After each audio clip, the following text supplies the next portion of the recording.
제가 교재 107쪽을 읽겠습니다.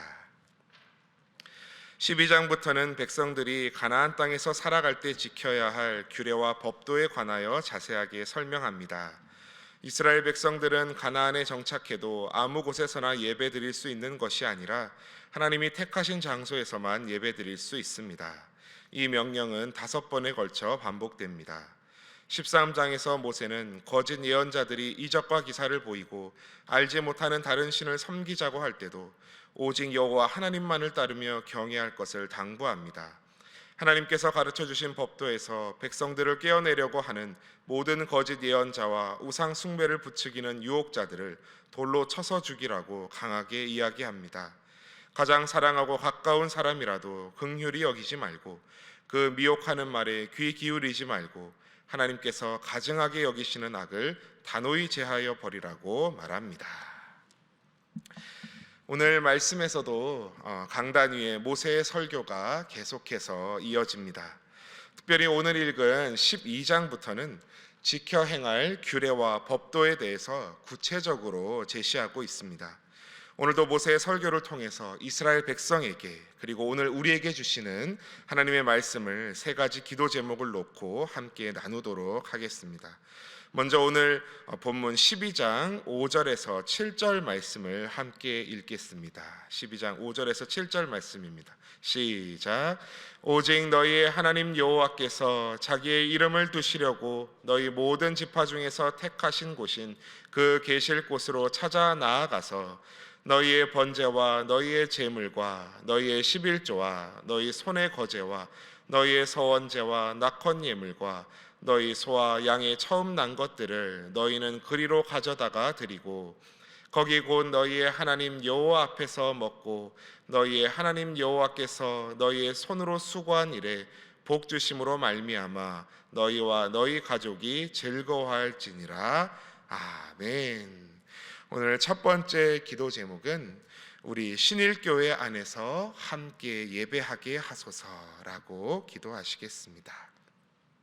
우리 신일교회 안에서 함께 예배하게 하소서. 오늘 2절 이하의 말씀을 보시면 기존 가나안 족속들이 높은 산, 작은 산, 푸른 나무 아래 등등 사람 생각에 입지가 좋아 보이는 곳에 각종 형태의 신당이나 제단을 만들어 놓고 자기들의 신을 섬기고 있었음을 알 수 있습니다. 모세는 그 제단을 헐고 아세라상을 불사르라고 멸하라 강조합니다.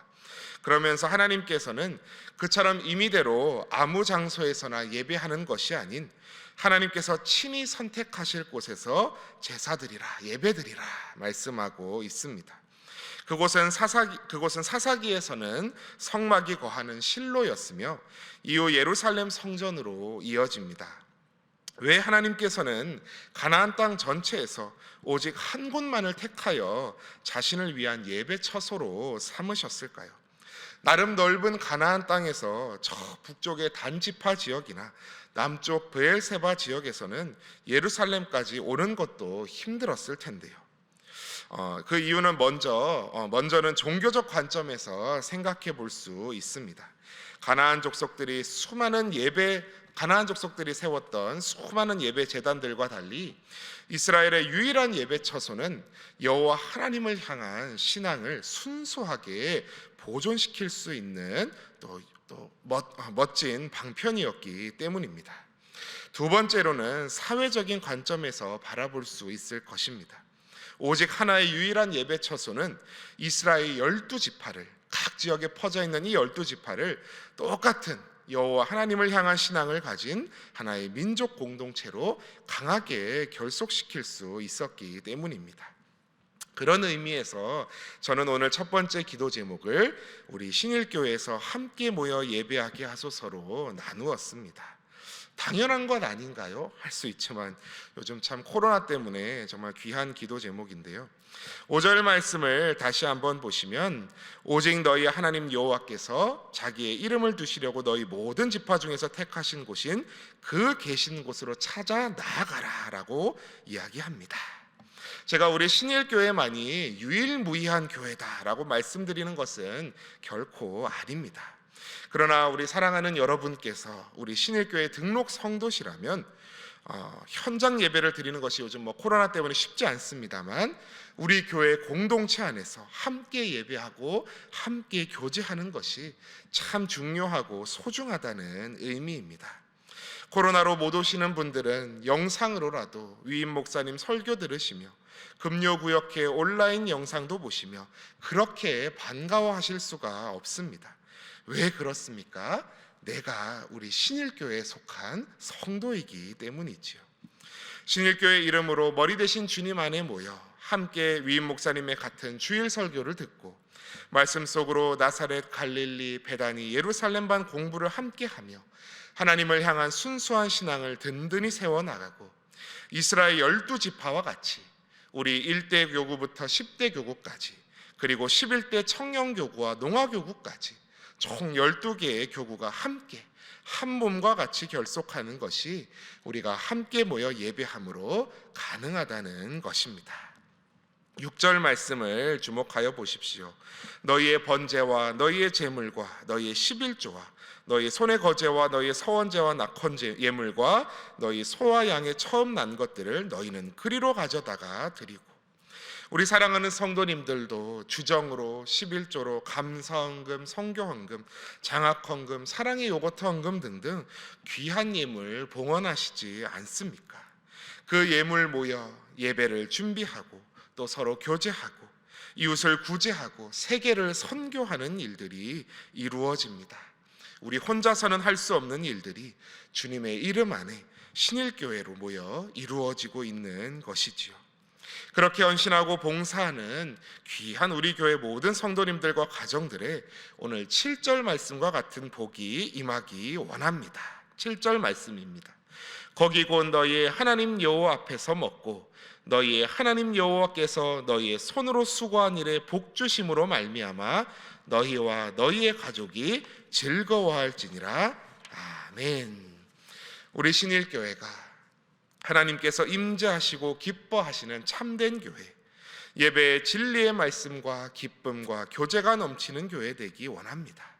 그러한 우리 교회를 함께 세워나가시는 우리 귀한 모든 성도님들, 또 하나님 안에서 복 누리시는 성도님들 다 되시기를 주님의 이름으로 축원합니다. 다음으로 오늘 본문 12장 30절에서 31절 말씀을 함께 읽겠습니다. 30절에서 31절 말씀입니다. 시작. 너는 스스로 삼가 내 앞에서 멸망한 그들의 자취를 밟아 올무에 걸리지 말라. 또 그들의 신을 탐구하여 이르기를 이 민족들은 그 신들을 어떻게 섬겼는고 나도 그와 같이 하겠다 하지 말라. 내 하나님 여호와께는 내가 그와 같이 행하지 못할 것이라. 그들은 여호와께서 꺼리시며 가증히 여기시는 일을 그들의 신들에게 행하여 심지어 자기들의 자녀를 불살라 그들의 신들에게 드렸느니라. 아멘. 오늘 두 번째 기도 제목은 우상 숭배의 올무에 걸리지 않게 하소서라고 기도하시겠습니다. 우상 숭배의 올무에 걸리지 않게 하소서. 오늘 모세는 너는 스스로 삼가라. 멸망한 가나안 족속의 자취를 밟아 올무에 걸리지 않게 하라 경고합니다. 가나안 족속들은 그들의 우상을 어떻게 섬겼습니까? 하나님께서 꺼리시며 가증히 여기시는 일, 심지어 자기들의 자녀를 불살라 그들의 신들에게 드렸다고 31절 말씀은 말합니다. 여기서 자녀를 불살라 드리는 인신제사의 풍습은 암몬 족속의 민족신이었던 몰렉 숭배를 말합니다. 몰렉은 이 사람의 몸에 황소의 머리를 가진 암몬 족속의 우상이었는데 청동으로 만들어져서 이렇게 팔이 쭉 삐져 나와 있었습니다. 이 불로 달구어진 우상 앞에 자기 자식을 불태워 바치면 자신들과 남은 자녀에게 그만큼 복이 임한다고 생각하며 바쳤다는 것입니다. 참으로 뒤틀린 반인륜적인 행위가 아닐 수 없습니다. 하나님께서도 이를 너무나 가증히 여기셨다 말합니다. 오늘 우리의 모습은 어떻습니까? 물론 오늘날 성도들 중에는 예전처럼 어떠한 형상을 놓고 섬기는 그런 경우는 많지 않습니다. 하지만 우상은 꼭 눈에 보이는 형상만은 아닙니다. 형상의 유물을 떠나 하나님보다 더 사랑하고 의지하는 것이 있다면 그것이 바로 우상인 것입니다. 그러한 의미에서 바울은 골로새서 3장 5절에서 탐심은 우상 숭배니라라고 말했습니다.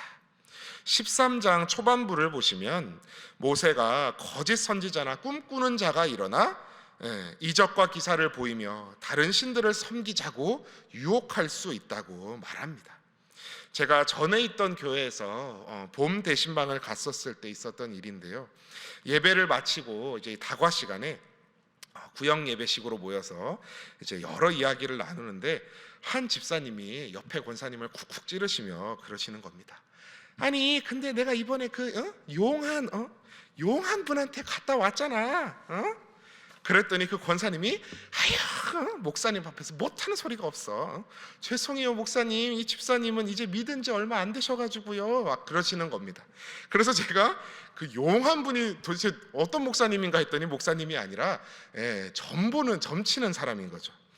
그래서 이제 들어보니 그 나이 있으신 여집사님은 이제 믿은 지 얼마 안 되셨는데 아직도 새해가 되면 그 용한 점집을 잊지 못해서 다녀온다는 것이었습니다. 그래가지고 자네 올해 그 일 잘 안 될 것 같아? 아이고 어떻게 하면 됩니까요? 복채는 넉넉히 드릴 테니 알아봐 주십시오. 그러면 이 부적 써봐, 부적 아주 용해 이러는 곳에 이제 갔다 오시는 것이죠. 우리가 왜 그런 유혹에 빠질까요? 우리의 욕심, 탐심 때문입니다. 거기 마치 우리의 인생의 답이 있는 것 같거든요. 결혼, 취업, 승진, 대박이 그곳에 있는 것 같거든요.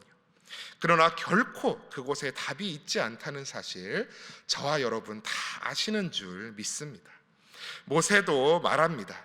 그들이 이적과 기사를 내게 보이고 그가 너에게 말한 그 이적과 기사가 이루어질지라도 너는 그 거짓 선지자나 꿈꾸는 자의 말을 청종하지 말라 말합니다.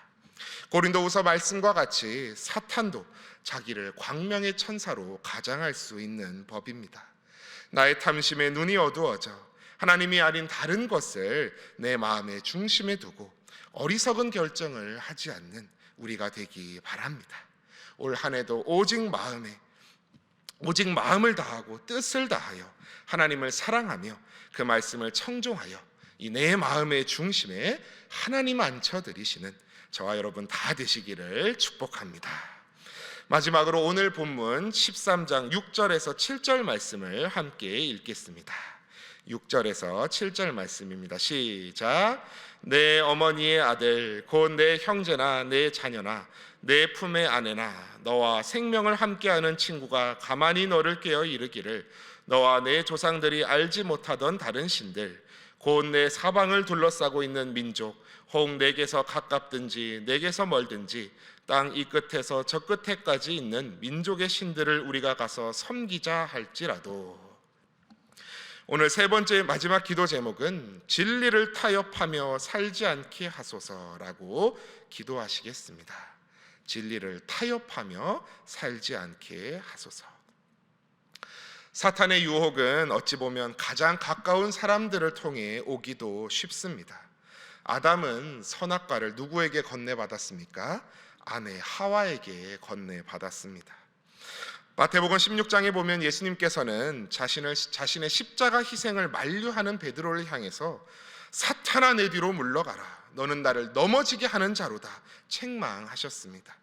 아니 방금 신앙 고백하며 칭찬받았던 사랑하는 제자에게 사탄이라고까지 말씀하시면서 책망하신 이유가 무엇인가요? 그가 사탄에게 미혹되어 하나님의 일보다 사람의 일을 먼저 생각했기 때문입니다. 오늘 6절 말씀을 다시 한번 보십시오. 내 어머니의 아들 곧 내 형제나 내 자녀나 내 품의 아내나 너와 생명을 함께하는 친구가 가만히 너를 깨어 이르기를. 내 신앙 지키겠다고 관계를 어렵게 하기에는 참 힘들어 보이는 그런 귀한 관계들입니다. 그러나 우리는 결코 복음의 진리 앞에 타협해서는 안 될 것입니다. 저희 어머니가 어제도 이야기를 했지만 믿지 않는 아버지와 결혼해서 겪은 이야기들이 참 짠하면서도 재미있는데요.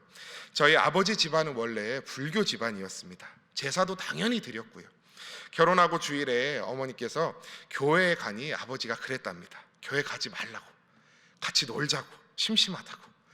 당신 그랬더니 저희 어머니께서 아유, 당신 같이 가자고까지는 안 할 테니 나 혼자라도 갔다 오겠다고 하시면서 저희 어머니는 교회를 가셨대요. 해군교회를 가신 거죠. 근데 교회 가면 이제 금방 옵니까? 안 오시죠. 막 예배 드리고 점심 봉사도 하시고 교제도 하고 그러다 보면 점심 늦게나 이제 오시는 거죠. 그러니까 한 주, 두 주 그러다 보니 저희 아버지가 주일 오전 내내 너무 심심하셨던 겁니다. 그래가지고 어머니 보려고 교회 앞까지 이렇게 슬금슬금 가보다가 아, 이거 아닌 것 같다 이래가지고 다시 하면서 돌아오는데 그때 거기서 마침 저희 이제 해군 동기를 딱 거기서 만나셨대요. 그래가지고 종철아 너도 교회 왔냐 하면서 아니 뭐 이러다가 거기서 이제 같이 교회 들어와가지고 동기 따라 성가대 베이스에 바로 앉으셨대요. 그래가지고 저희 어머니가 이제 그 모습을 보면서 얼마나 놀라고 반가우셨을지 짐작이 되시지요. 아버지는 그렇게 차츰차츰 하나님의 은혜로 믿기 시작하셨지만 시댁은 어떠했겠습니까? 제가 5살 때였을까요? 할머니 할아버지가 명절 때 어머니 안방에 앉혀놓고 컴컴한 조명 밑에서 너 빨리 교회 안 간다 해라 했던 기억이 납니다.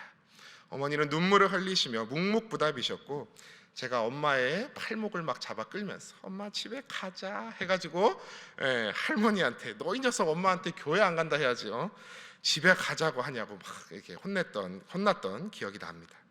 그러나 그 가운데서도 제사 음식은 같이 차리시면서도 어머니는 자신의 신앙을 절대 놓지 않으셨습니다. 제가 초등학교 4학년인가 어머니랑 작정하고 화이팅하고 명절 때, 설 명절 때 할아버지께 말씀드렸습니다. 할아버지, 제가 주일학교 때 배웠는데요, 하나님 외에 절하면 안 된대요. 저는 이제 절 안 할래요. 당돌하게 초등학교 4학년짜리 애가 그런 거죠. 그랬더니 할아버지가 이렇게 복주 올리시다가 음복하시다가 잠시 멈칫하시더니 그래도 화는 안 내시고 그럼 니는 내가 있거라 이러시고 딱 이제 나머지 제사를 하시더라고요. 그렇게 조금씩 어머니의 인내로 사랑으로 저희 집안은 변하게 되었고 결국 할아버지도 지금은 돌아가셨지만 또 지금 살아계신 할머니도 다 예수님을 믿게 되셨습니다. 요즘도 할머니랑 통화할 때 경아나 니 우예둔둥 목사님으로 잘 섬기게 해달라고 내 할머니가 내 맨날 기도한다 하는 말 들으면 참 아직도 제가 신기합니다. 그렇습니다. 복음의 진리는 절대 타협해선 안 됩니다. 거기엔 물론 아픔과 고통이 있을 수 있습니다. 예수님께서도 내가 세상에 화평을 주러 온 줄로 생각하지 말라. 화평이 아니요 검을 주러 왔노라 하시며 사람의 원수가 자기 집안 식구리라 말씀하셨습니다. 그렇다고 이 말씀이 결코 가족과 원수처럼 싸우라는 말씀이 아닙니다. 진정한 평화의 복음을 따르기 위해서는 기존의 잘못된 질서와 거짓된 평화는 깨뜨려져야 함을 말씀하신 것이지요. 다른 어떤 관계보다도 그 어떤 무엇보다도 먼저 예수 그리스도를 따르시며 그 진리의 복음을 결코 타협하지 않으시는 저와 여러분들 다 되시기를 바랍니다. 그리하여 세상의 참된 빛과 소금으로 오늘도 살아가시는 우리 사랑하는 모든 신일의 권속들 다 되시길 축복합니다. 이 시간 우리 함께 기도할 때에 먼저는 우리 신일교회 안에서 귀한 주님의 공동체로 함께 모여 예배하게 하소서 기도하시고, 두 번째로는 우상 숭배의 올무에 오늘도 걸리지 않게 하소서 기도하시고, 마지막 세 번째로 진리를 타협하며 살지 않게 하소서 기도하시고, 또 악한 질병으로부터 코로나로부터 모든 신일의 성도들 가정마다 일터마다 지켜달라고 또 바라고 소원하시는 모든 기도 제목들 놓으시고 함께 기도하며 나아가시겠습니다. 주여 믿습니다. 주여 믿습니다. 주여 믿습니다.